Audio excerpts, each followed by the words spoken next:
হাঁসের ডিম তোমরা সেদ্ধ করার পরে কে কীভাবে ছাড়াও আমাকে জানিও তো। আমি যতবারই ছাড়াতে যাই ততবারই এরকম উল্টোপাল্টাভাবে ছেড়ে আসে। গরমে ছাড়াই কি ঠান্ডাতে ছাড়াই, গরম জলে ছাড়াই বা ঠান্ডা জলে ছাড়াই, সেই একই ব্যাপার। তো যাই হোক, সেদিন সৌমিকে ওই ভাত ভাজাটা করে দেওয়ার সময়তেই হাঁসের ডিমের রিচ করে একটু গ্রেভি বানিয়েছিলাম, কারি যাকে বলে। ডিমগুলোকে ভালো করে একটু ভেজে নিয়েছিলাম। এই ফোস্কা পড়া ডিমগুলো আমি খুব একটা পছন্দ করি না, জানো তো, কিন্তু তবুও খেতে বাধ্য হলাম।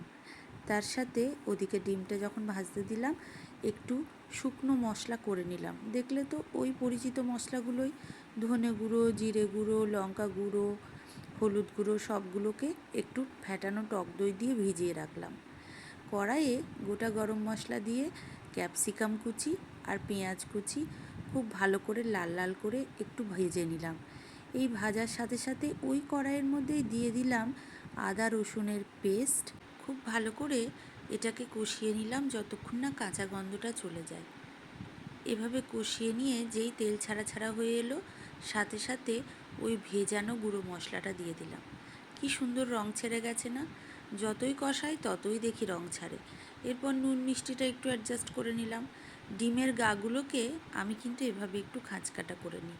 তারপরে সব ডিমগুলোকে ওই কষা মশলার সঙ্গে মাখিয়ে নিয়ে একটু জল দিয়ে ফুটতে দিলাম। তাতে গ্রেভিটা দেখলাম আরও সুন্দর রং ছেড়ে এরকমভাবে মজে এলো। কি ভালো লাগছে না দেখতে? তোমরাও করে অবশ্যই জানিও। সকলেই সুস্থ থেকো। দেখা হবে পরের ভিডিওতে।